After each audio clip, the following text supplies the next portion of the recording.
finishing with your free hand, and grab hold of the hand that's being held on by the attacker. I lock my finger to create a stronger bond. When I step back, I'm going to bend my elbows, not pulling out, but bend and up. From here, I will use my knife hand to strike the base of the neck, one side or the other. Some possible option you can use: side by side, clapping, or interlocking. Either or any of those are acceptable as long as you know the target that we're going for. Once the strikes are done, pull back, extend your front leg, side kick, either to the body or to the face.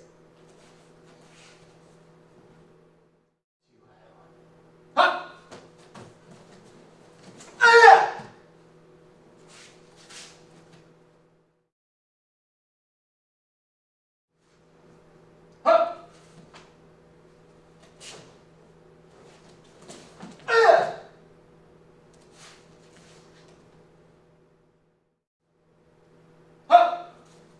First thing we do is create distance. Step back one of your foot. As you do so, raise both hands outward. Once the distance is here, come down as if you're doing double palm strike. You can make contact either with the palm itself or with the inner part of the forearm onto your partner's forearm.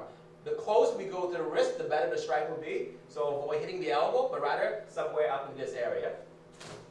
Once we're here, form fist with your hand, double punch, uppercut punches, either to the body or if the face is low, to the head. Once there, the finishing move will be a jumping snap.